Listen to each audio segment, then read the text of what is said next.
right. Okay. Okay, Chris, we just joined too. Hi, everybody. Thank you for joining tonight. Appreciate that. And if you are, for some reason, not receiving emails, if you could go ahead and use the email link under the Sugar Bowl page on the website to update any of your email addresses or add people to it, that would be great. And Steve, we'll turn it over to you. Okay, thanks, Shailene. Uh-huh. For those that don't know, I'm Steve Palmer, General Manager, Donner Summit Public Utility District. I'm the person for the district who's managing this sewer extension project. That was Shailene just talking. She is doing outreach for us. I also have on the call, looks like I got David Fama from Jones Hall, who's the bond counsel. And then I have Susan Goodwin and I think, yeah, Brian Westlake's on there too from Goodwin Consulting Group. So they're here to help me through this and answer any questions that are kind of pertinent that I don't know.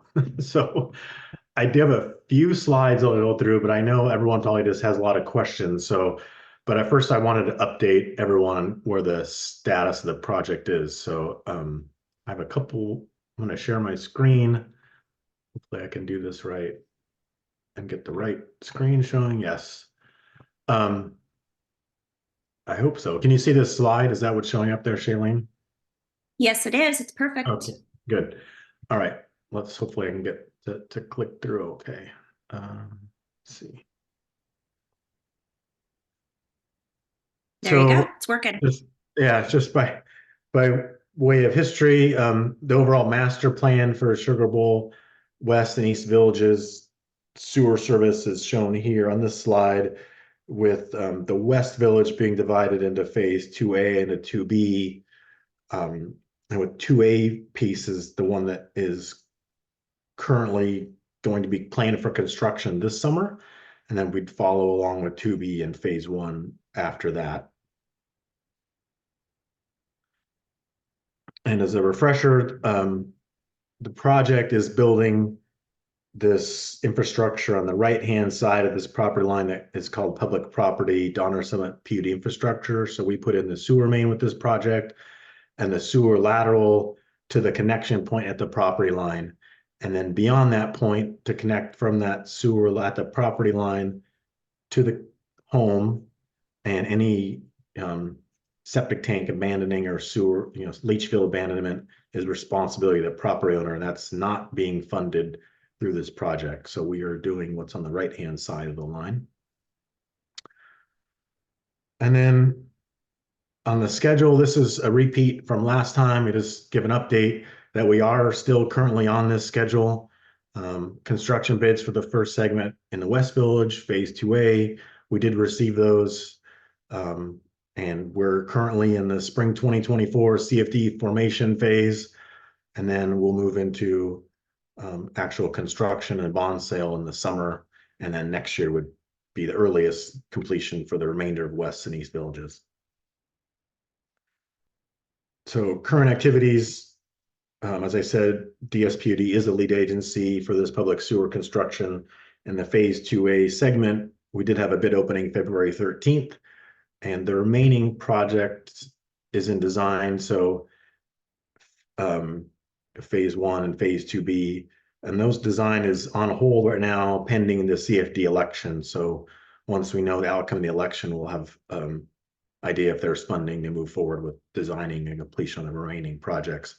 And we do have final environmental permits now for all phases. So we did do permitting for the entire project, both West and East Village phases 2A, 2B, and 1.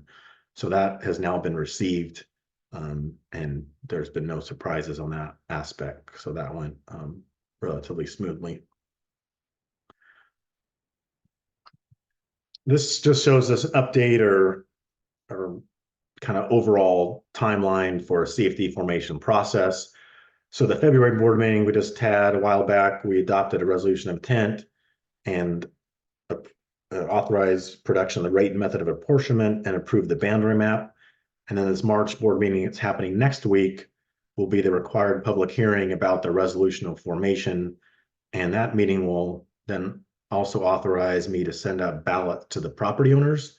So this is an actual election process following election code. And so we will send out ballots to all property owners, and then 2/3 vote. How do I say this? Of the people, property owners responding, 2/3 of them have to respond in favor of the CFD formation and the special tax and the bonding in order to have a positive approval, and then my board be able to take action to the next steps and approve the CFD and issue bonded and indenture indebtedness and issue bonds. And there is one vote per parcel. So I think early on there was discussions about how many votes, is it registered voters, is it property owners? So it is property owners, and each parcel gets one vote. And then Stephen, do you want to take questions now or at the end? let me go one more slide if that's okay. Yeah. And so we have, because I think I only have 2 more slides anyway, so let me just get through this and then we can take all the questions we need. So I already mentioned this already at the March board meeting, there's the 3 actions my board will be approving. And then the election date as it's set now would be June 25th. And then the board would take action at the following board meeting in July to certify those results. And then the last slide I have is, this is the bond analysis provided by Goodwin that is included in their rate and method of apportionment report. And it shows the estimated prepayment amounts for West versus East Village, as well as the annual special max tax that is an estimate. So I do want to make sure that's clear. These are an estimate at this point in time, and they will be refined further as we move along and know more about the interest rate environment and finish up the necessary calculations. So now I'm happy to answer questions, and I can go back a slide, or I'll just turn it off so it's not cluttering things up. So Steve, I don't know if you or maybe one of the consultants on board today could explain what happens to multiple property owners to one parcel, since they only get one vote per parcel. And if we're using the tax rolls or parcel lists, one parcel could still receive 2 to 3 different ballots based on the fact that there are multiple property owners. Yeah, I don't know, Susan or David, I don't know if you guys have experience with that, but there are multiple, a lot of these parcels are like multiple trusts or partial ownerships in the parcel, and there's not, it's not straight title like that. It's 1/3 to this, 1/6 to this. And so it's a good question. I don't know how that gets resolved in the balloting process. Yeah, it's going to be 1 vote per parcel. If there's multiple owners, we actually don't come across that too often, but the ones that we have, the owners, agreed. And so the vote was cast for the parcel based on the agreement of the owners. I'll get back to you if there's a disagreement among the owners. I'm fairly sure that they have to settle on either yes or no collectively. But I'll look into that and see if there is a possibility. I don't know if you anticipate there'll be some differences of opinions, but we'll have to get back to you on that. Yeah, I think the only other clarifying I can add is that generally there is like a majority interest owner that is listed at the top of the deed that I've seen, at least the few that I've dealt with. So I imagine that would override everyone else, but yeah, it's a good question. We probably should look into that a little more and come up with a definitive answer. Yeah, the way the law reads is that it's the owner of record. So, if only one owner's name shows up on the record, then yeah, I think you're right. But I know in a lot of cases there's undivided interests and that kind of thing, which we'll take a look at.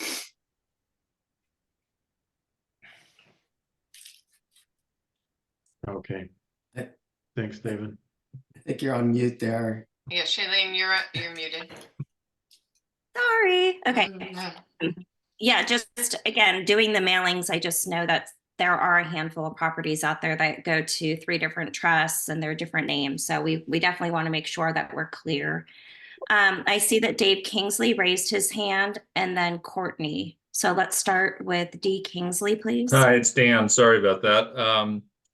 My question I know I raised last time, which is my recollection, and Chris, you could weigh in on this. I believe that the Fishers need to complete their phase this year, and that's the first phase that gets built.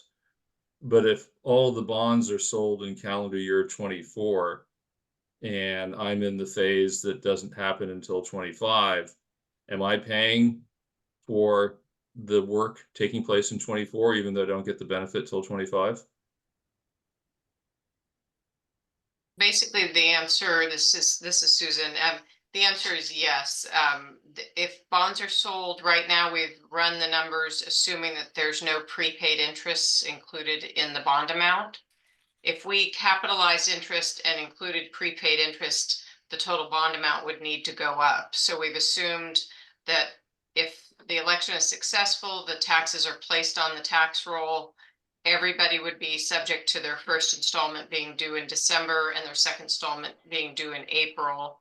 And then the money would be available as the construction process moves forward.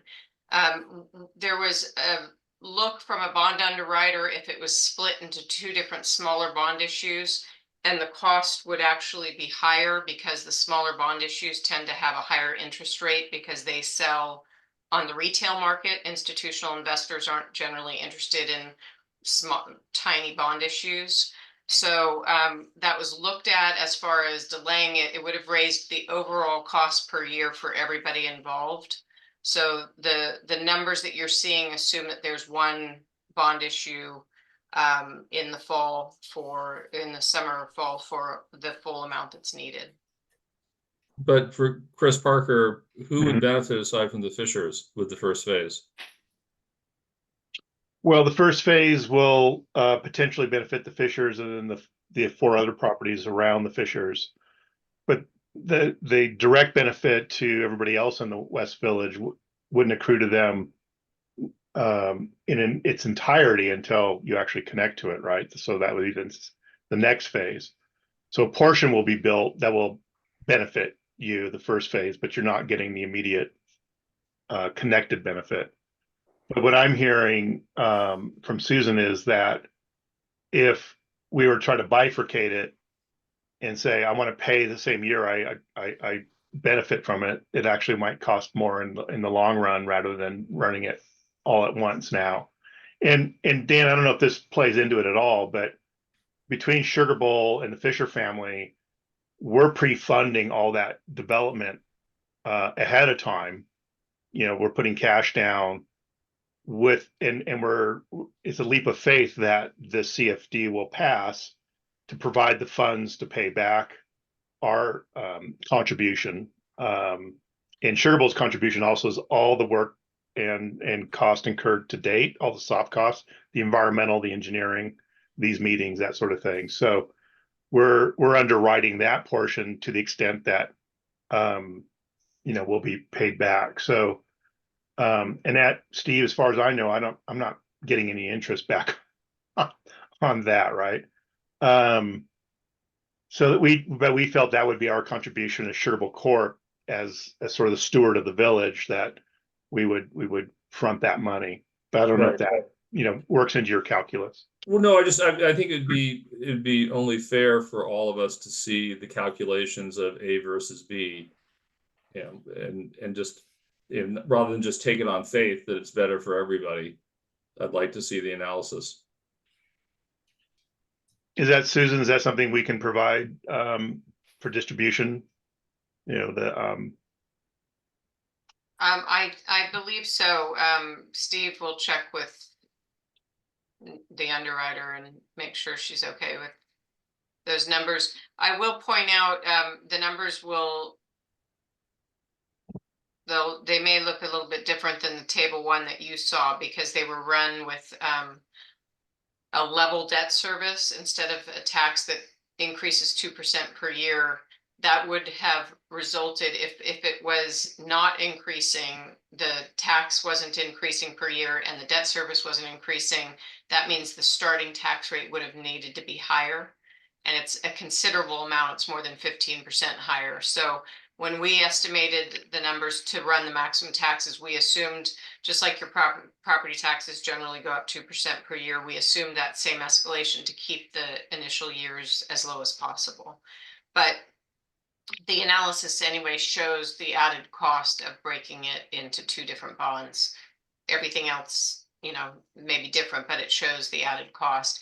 Smaller bond issues, these type of bonds, most of them are sold to institutional buyers and they kind of fight for them. They like to have this type of paper in their portfolio. So when it goes to retail, when it's actually sold to mom and pop type investors, then the rate generally goes up because there's not as much competition. So that's the reason for the difference that you'll see. And then Steve, we can just check with Nikki and distribute whatever she's comfortable with us distributing to show that. Okay, can do that. Okay, let's the- move on to Courtney, please. Thanks so much. I would underscore, the Andelman family would underscore what Dan Kingsley has said. It is common to see these projects take more time, and realistically, the West Village may likely not see any benefit until 2026 or later, given the construction that you need to do in the West Village, and then the construction that we would each need to do on our own laterals from the houses to the actual connection points. So I underscore what Dan Kingsley has said. Additionally, I have a second question or emphasis, and that is when we go to vote on this, half of the people on this call are on the Sugar Bowl or on the construction side of this, and the other half are homeowners, which means there is not a high participation rate on this call of homeowners. Is there any way we can ensure a certain level of voting participation from the homeowners before we certify an election?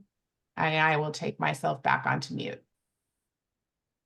So I will say that we do send out, to the best of our ability, between Sugar Bowl looking over our list and providing information. We've been sending out emails. It's been a little bit since we've done an actual physical mailer, but we have done that as well to keep people informed that this is happening. I think I have an email list of over like 80 contacts between East and West Village who are invited to participate in these meetings. So we're not doing this in the dark. If there's a possibility, and again, Steve, you and I have not conferred on this, it's come up in the past, but if you feel like an in-person meeting would be valuable, we can set that up. We just know that a lot of property owners are out of town. They're not anywhere close to actual Sugar Bowl because most of the properties are second home and only used during certain periods of time. Yeah, thanks, Shalene. I appreciate the work. Shailene, I'll add to that, Sugar Bowl has an interest in having this passed, right? Because we've got a lot of money invested in this just on behalf of our villagers. So it behooves us to also make sure that people are participating. I know Mark Beaver has great click-through on his emails that he sends. He included this meeting in his last email to the villagers for this weekend. And we'll be using the Village Insider as well. And then prior to the vote, Bridget will send out a singular appeal to make sure that people are aware of the project and the reason that they should vote yes, because we are advocating for a vote yes on this. Because it's, the pressure to extend this public sanitation system into the areas that it hasn't existed before is real. We've already seen it in the East Village. Through that village, we're seeing the pressure in the West Village already, and so there are those of you who will see an immediate benefit, and that benefit's real because you're on a 1/4 acre lot with a very old leach field, and you might even have plans to increase the size of your house, maybe up the bedroom count. And then there's those of you who have no plans to do that. There's some newer homes in both villages, so the benefit will accrue differently in terms of wanting to hook up now, but it's the last of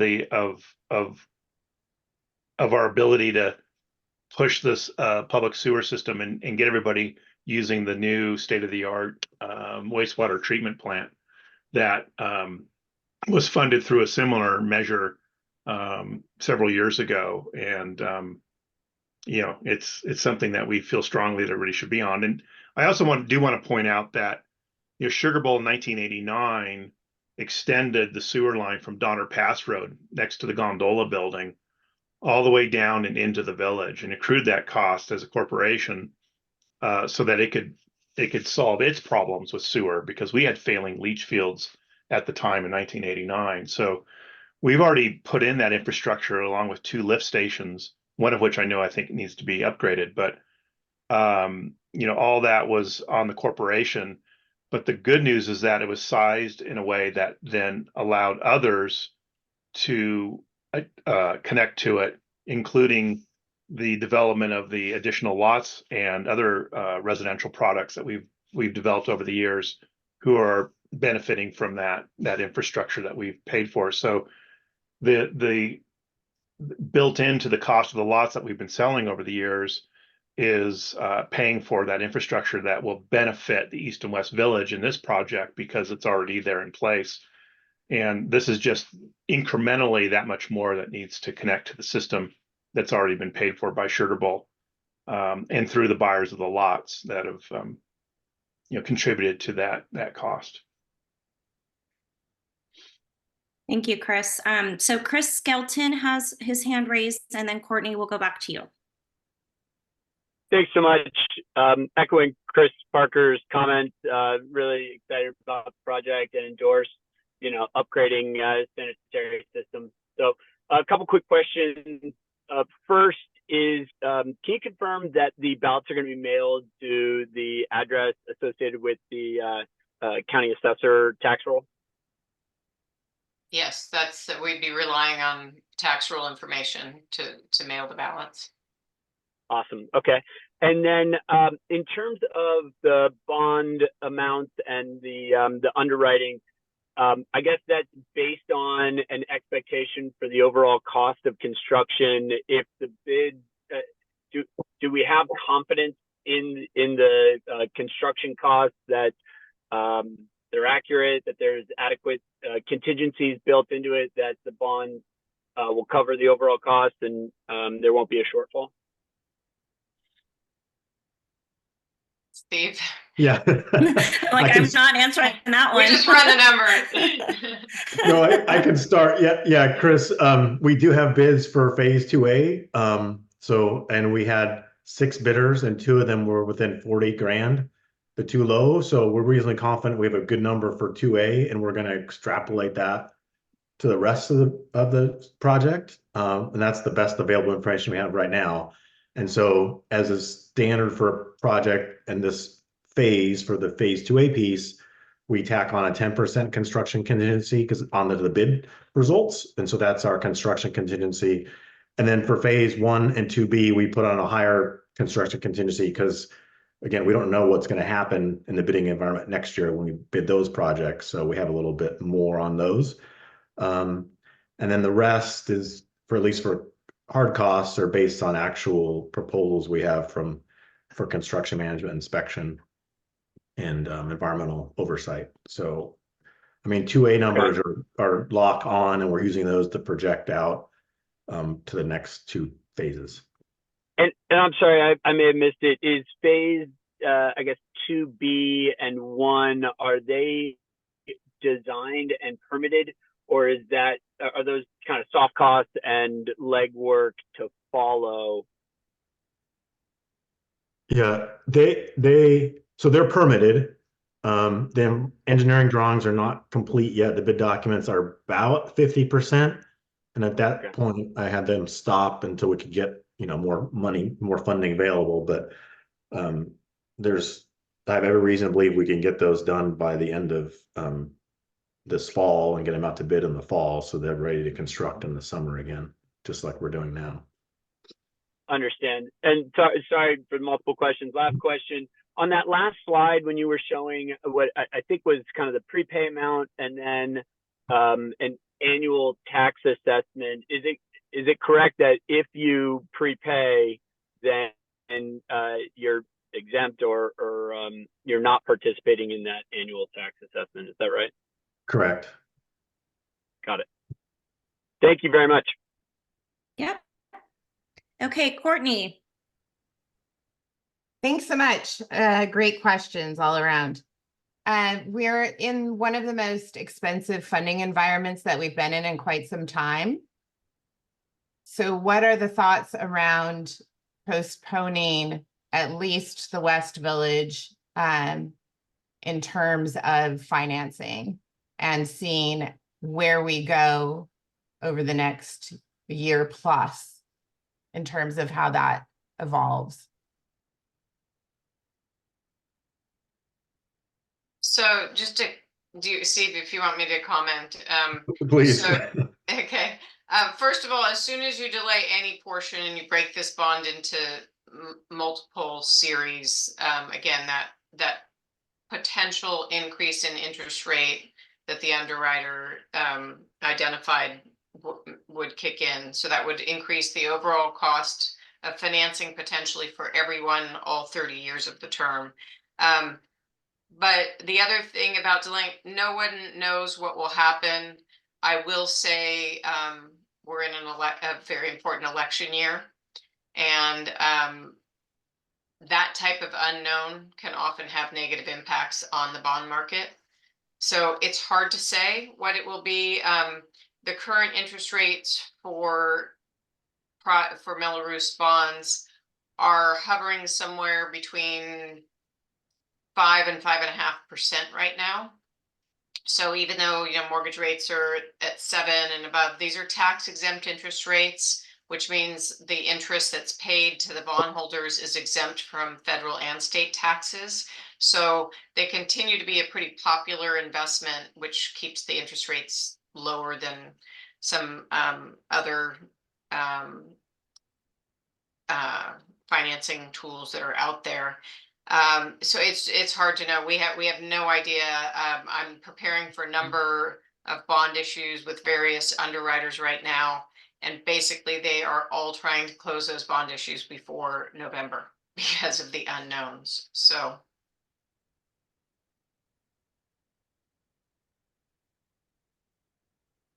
Thank you, Susan. Does anyone else have questions? I have more questions, but I'll let others ask if they have other questions before mine. I don't see more raised hands, so if you want to keep going, you're on. All right, awesome. So how is the decision making on Sugar Bowl Corporation's part influenced by the idea of developing properties to the west of the West Village?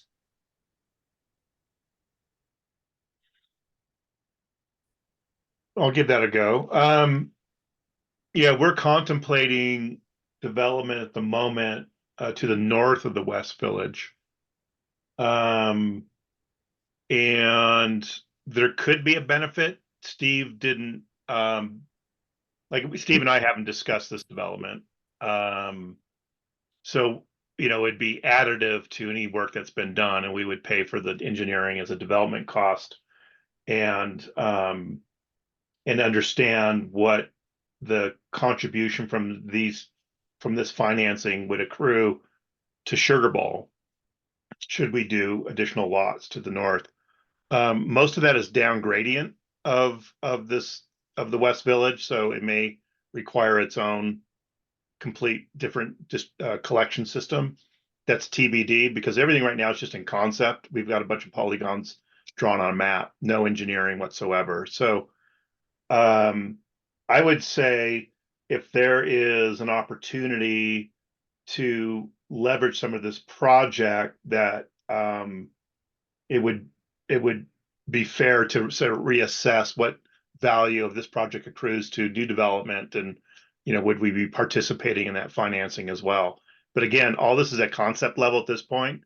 But yeah, I'm aware that there may be some benefit of this project.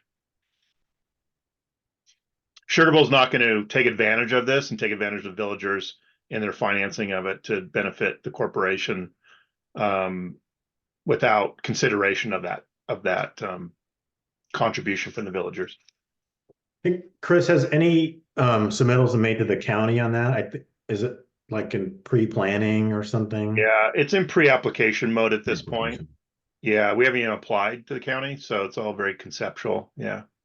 Okay, thank you. So Chris, I don't speak wastewater very well, except for my role in assisting the district. But to Courtney's question, if everything is very conceptual, would the way that Sugar Bowl kind of recoup or have the future folks who aren't right now on a specific drawing, it's just conceptual, they would recover that by paying a connection fee? And then that would be their sort of repayment or contribution to Sugar Bowl? Yeah, so a connection fee to reflect the cost of the benefit that the district and its facilities provide to those potential homeowners, which I'm assuming we'll pay as a developer. And in the past, when we developed different parts of the village, we build the infrastructure, we prepay the connection fee, all that stuff.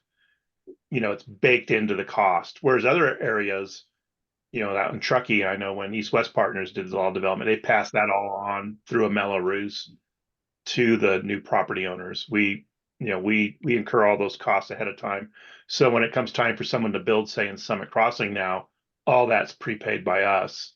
And so they get the benefit of all that pre-purchase. So yeah, I don't know how it'll shake out in the end. I don't know if it'll even something that we're going to be doing in the near term, but there would be a recognition of that, and somehow the district will be made whole, and it might even change the economics of this whole thing. But again, it's all conceptual at this point.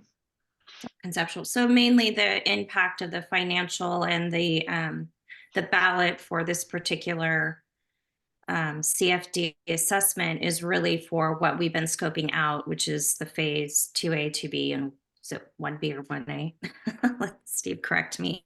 And we're really not trying to do a future concept of trying to roll in costs that we just really don't know are going to be needed or when. Okay. Yep. Courtney. I guess I get the most highest number of questions award tonight. So if I'm doing math, if I'm doing math here, and Dan Kingsley, if you want to chime in here, if we're looking at realistically that a West Villager would contribute $30,000 over the next 2 years before we potentially connect, it seems to me that I might wish to roll the dice on what happens in terms of cost of a bond, given the elections in November and what interest rates may or may not do. But a $30,000 expense versus what might start in 2 years, that might be something that we're willing to roll the dice on. Thoughts? I mean, Courtney asked my thoughts. That I just want to see the analysis. The Fed announced today that they're going to be lowering interest rates probably 3 times in 2024. So we're clearly in a recovering economy and a better interest rate economy as time goes on. So That's why I want to see the analysis so we can all make an informed decision. I agree 100% with Dan Kingsley. So again, tossing this back out there to the other consultants, if the ballot moves forward, if the board for Donner Summit says we still want to get this ballot out there and they're going to do that this spring, early summer, it's an all or nothing at this point. It's going to be the East and West Villagers, all parcels within this formation need to be the voice. Is that correct? Otherwise, the folks who are going to be benefiting from it now are definitely going to say yes, I would assume. And then if there are those who feel like they're not going to see the benefit for a couple of years or the holdouts, that could impact the entire project. That's correct. It's one vote. We're not splitting it up at this point. And I've already committed to Dan and now to Courtney that we're gonna take a look at the analysis that was done by the underwriter and talk to them about it and see what we can share and what they're comfortable sharing. And if we need to do additional analysis, we'll do that so we can illustrate the difference between a combined issuance versus a bifurcated issuance. But the vote, if people are hesitating now and they vote no, then nothing will happen. Yeah, and I would add, we're looking at it from the capital market side, but on the cost side, we're in a pretty inflationary construction cost period, but I don't anticipate costs going down. I just don't see them accelerating with the vigor that they have over the last 3 years. So the cost of the project might outpace the benefits on the capital financing side. Chris Skelton has his hand up again. Hey, Steve, you mentioned that you guys have already seen initial bids for phase 2A, and that at least the low bidder, assuming everyone's a qualified bidder, the low bidders were within $40,000 of each other. Let's make the reasonable assumption that 2B and 1 aren't realistically going to start until next summer, maybe June or July, depending on late season snow and other conditions like that. Is it possible, because if you did do the full bond and it was approved and passed, you would have the funds? Would the district consider engaging 2 contractors so that there's sufficient labor force to accommodate both scopes and have one on phase 2A and the other on phase 1, so that the entire village would receive a timely benefit, instead of the risk of what everyone knows, construction takes longer than expected and usually twice as much as planned for? Chris, I think it's absolutely something we would try to do if we had the funds. I was going to add more, but that's it. That's it. Yeah. Got it. Yeah, we would. I'd love to get it done as quick as we can. Oh, I know I was going to say there is some obligations legally as to how long we can hold on to the bond funds and, how long we have to construct. I think, we're well within that with a couple of years, but certainly we want to make a good effort to get things done as quick as we can. And the only thing holding us now is just this financing. So if it all came through, I would immediately finish up the plans and, talk to that, have a discussion with probably with Chris Parker and others out there that are in the field in that area about how's the best way to stage this so that we can get things constructed as quick as we can. Thank you. Okay. Any other questions, comments, raised hands? Okay, Courtney. Yep. You definitely get a ticket tonight. I don't know. I'm going to have to think of Awesome. sending you a pen or something from the district. Fabulous. Thank you so much. As Mark and Bridget and Chris know, I'm an active voice in the village, for better or worse, but hopefully for better in the long run. One of the questions that we have, particularly in the West Village, is there is one access point effectively during the summer months. And there is a second access point over what we call, the little bridge. What are you going to be using to access the West Village, and how do we ensure that it is left better than it is currently? Chris, do you want to talk about access and how that's going to work? And I can talk about how we're going to make sure the contractor leaves a nice site after he's gone. Sure, yeah, that bridge is limited to, passenger vehicle. There's some trade vehicles that use that bridge, but certainly not big heavy equipment. There is no rating for that bridge. You could just sort of extrapolate what it may be. I mean, it's something that was built, decades ago. So the crews will be accessing the bridge the West Village via the road that goes at the base of Disney and around by the old Bryan House and whatnot. The sewer corridor will go down that road easement. So there is a road easement that was established in 1964 behind Laddersdorf and connecting over there where Parity is and Tompkins Buell.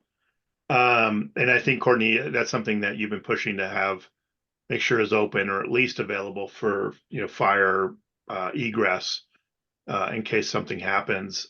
That's not built to road standards.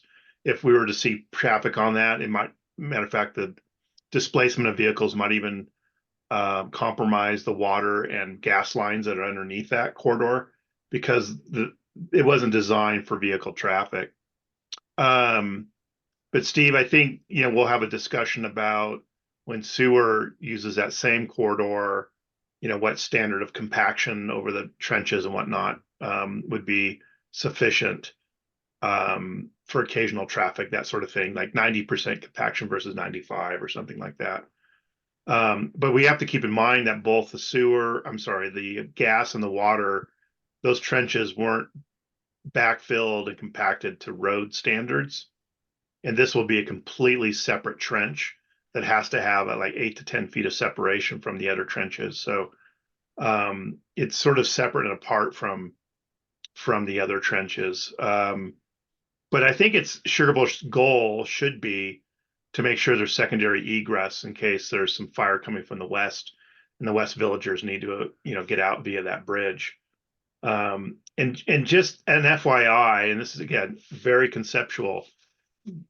If we were to do a subdivision to the north of the West Village, there would be a replacement bridge for that old wooden bridge that would be modern standards, and we'd provide secondary egress directly out of the West Village. But all that's conceptual at this point. But I think that's what would be required in order to get us to get through that development. And I think And then that from- between from Donner Summit and from Sugar Bowl standpoint too, as construction begins to ramp up actively in areas, there'll be signage, there'll be maps of, this is how you can access your property. There's going to be information provided Well, yeah, as Shailene, we get the crews on board. Yeah, I was going to talk a little about that. What we'll do is we have a Perfect. pre-construction meeting with the contractor, and Sugar Bowl will be invited to that as well. And we'll have a construction inspector there too. And that's one of the things we'll talk about is maintaining access for property owners and making sure they can get to their properties. And like Chris mentioned, we know there's tradespeople in and out of there all the time. They're constantly in and out of there, and there's all sorts of remodels and stuff going on. So we want to make sure all those folks have access. So we're going to address that in the pre-construction meeting. It is addressed in the contract documents that they have to make sure that people have access. So that will be guaranteed, and especially with emergency services, it's just a standard thing. But as it relates to, road reconstruction or just making sure restoration is probably a better term, there are contract language with the contractor that he has to restore to like conditions. So he's going to accept the site in a certain way, and we're going to document that with photographs and video and and daily logs from my inspectors, and we'll make sure that we all understand what the conditions are when the contractor takes the site. And the contract says he has to put it back the way he found it. And there is specific pay items for that as well. So it's more than just, language. There's also a pay item that gives a little bit more of a hammer to make sure that they put it back the way they found it. But at least this point, the contract does not include improving those roads to any kind of standard. It's just, let's get it back the way it was. So if they have to import aggregate to do that, as aggregate, we'll get displaced in a lot of those places where there's newly rocked road. They'll have to peel it back and put it back the way it was, or import if they are missing any at the end of the project.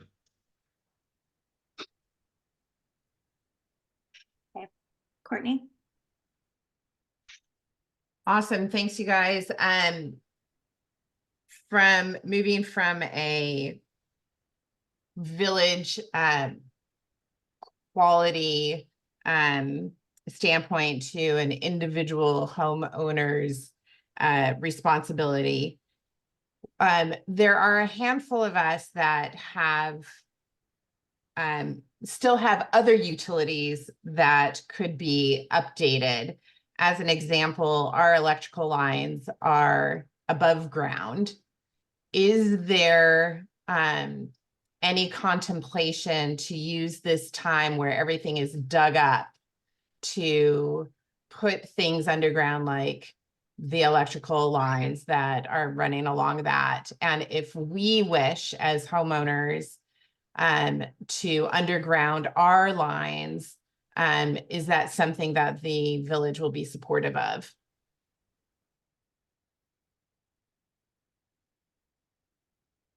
I think there's a couple questions there. One might be for Steve, which is, could there be sponsorship by the Donner Summit Public Utility District to provide public financing mechanism for undergrounding dry utilities? Yeah, I think we talked about that early on, Chris, and there is no way that we can participate in something like that. We decided we couldn't use this vehicle to do that because it's not a utility we are in charge of. Right. So the alternative answer is we could coordinate when I say dry utilities, that's all the AT&T phone and fiber, all that stuff, which has to live in its own dedicated trench.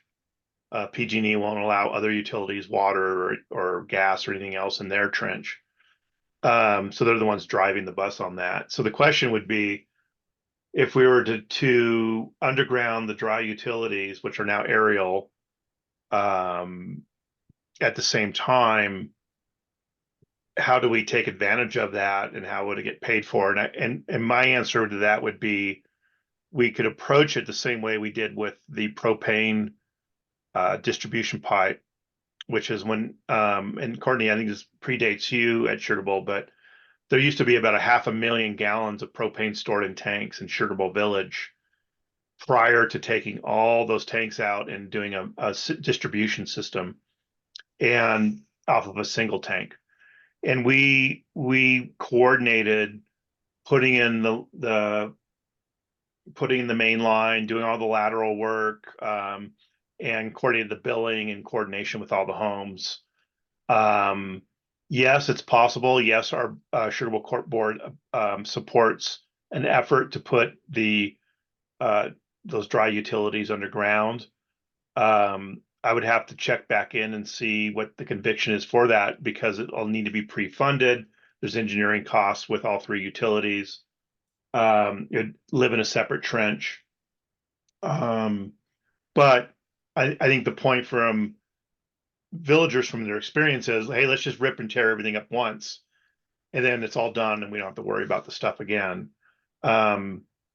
So that's something that, Bridget and I will talk about in terms of creating a new project for putting those utilities underground and then using the opportunity. And it might even use the same contractor who's already got equipment out there, and get some cost savings and leverage that.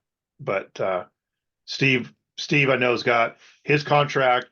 It's going forward. We have to somehow cut a side deal And I know that when it comes to like all the laterals on private land, Sugar Bowl is going to commit to organizing that. So you guys don't all have individual relationships with a contractor to get that done unless you want to. But we could also use the power of aggregating all the private utility work with a particular contractor, maybe even the main contractor, to get all those done, and have project manage it reside with either Sugar Bowl, or Sugar Bowl would coordinate a third party project manager to get that done, so that you guys aren't having to do the day to day on this. So Courtney, yeah, that's been brought up. I know it's something that I've been asked to look at for, I would have to say, decades. At one point I did price it maybe 20 years ago. And we weren't successful in putting together a financing scheme at the time because and maybe times have changed. I don't know if Dan, if you remember this, but the benefit accrues to different homeowners differently because the front row doesn't look at the utilities, but the back row does. And is there a disproportionate accrual of benefit, or does everybody just share in the cost? And it just seems like we lost momentum when I went in and priced it a long time ago. So we just have to go through that process again. Yeah, Chris, I would say the one thing that's changed since that analysis decades ago is because of climate change. The risk of fire is significant now, much more than it was. And so even though the aesthetics may not be proportional, the risk to our homes of a PG&E sparked fire is all the same. Equally shared, yeah. And I think our insurance companies would really welcome seeing all of that underground. Yeah, good point, Dan. Thank you. And the other part, Chris, just to bore everybody else, is if there's a fire in one part of the village that takes out a whole bunch of homes, that really impacts the operation of the resort and the viability of the resort. So I think it's in everybody's interest to try and, just like Sugar Bowl's been doing with cutting down the dead trees, to reduce our exposure to fire. Yeah. Thanks, Dan. As always, I agree with Dan Kingsley. I think he says things in an incredibly accurate and pithy way. I do think that for those of us in the West Village who are most exposed actually to wildfire when we do the analysis, and the fact that there are 2 seasons in Sugar Bowl, one is winter or ski season, and the other is summer, which is either as you know it as building season or as fire season, or the fire season during which everything is built. I think all of us in the West Village would absolutely love to be efficient in having a, not subsequent season after season after season of being dug up and in construction mode. I agree, Courtney. It'd be nice to be efficient with all this and just be disturbed once.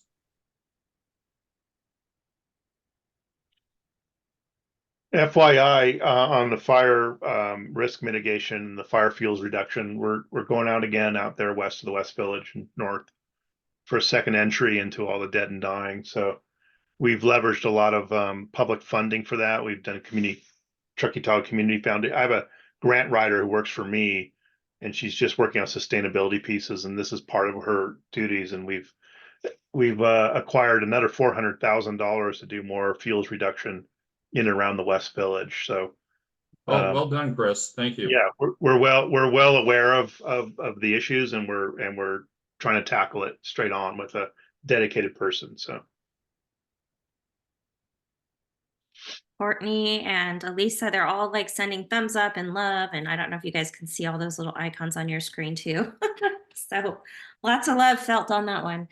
Okay, any other questions from anybody? Any closing comments, Steve? No, just I appreciate everyone being here and taking the time to learn about the project and get ready. The ballots, like I said, all things fingers crossed, go the way they're supposed to go next week. The ballots will go out pretty quickly and you'll see them and they'll be due back, I think around June 25th is what we're targeting, but that'll be noted on the ballot as well. So, you know, if this is something you want, make sure you vote for it and tell your neighbors. Other than that, I have one item to follow up with, so I'll make sure that gets out and distributed to the group as soon as I have more information to share. Perfect. And as I said earlier, and Steve just alluded to, you know, make sure when you're talking with your neighbors or you have your own email list for different neighborhoods or whatever, that folks are, if you can ask them, make sure they're getting the emails. If they're not, making sure they go to the website and signing up, because we really do our best due diligence to make sure we're capturing everybody. But people's emails changes, they change jobs, whatever, and things happen. I have been getting 0 bounce backs right now, which means that they're going somewhere. So one last question based on participation. I'm assuming if, I'm just going to make up a number, if there are 25 lots that have to vote, you need to get a majority of those 25 lots voting yes for the bond measure to go ahead, or 2/3. So if people don't participate and don't vote, that hurts the efforts to move forward with this. Is that correct? I mean, not exactly, and Susan probably can correct me if I say something wrong, but it's of the ballots returned, 2/3 of the ballots returned. So not returning them doesn't help or hurt either way. It's neutral. Oh, that's interesting. So it's not 2/3 of the property owners that you need. No, it's only who turns them in. And just in case there are any parcels over 1 acre, I want to point out, I see now that the slide said 1 vote per parcel. It's 1 vote per acre or portion of acre. So if any of the parcels technically have their assessors, the assessor parcel acreage is 1.2 acres, for instance, that parcel would get 2 votes. But other than that, if it's over 1 acre, it's 1 vote per parcel if it's less than an acre, and it's a 2/3 vote of the ones who vote.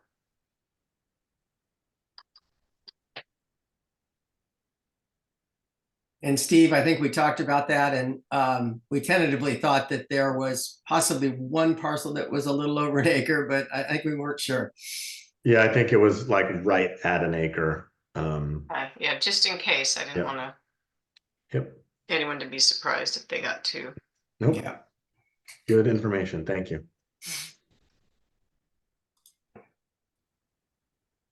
Okay, anyone have anything further?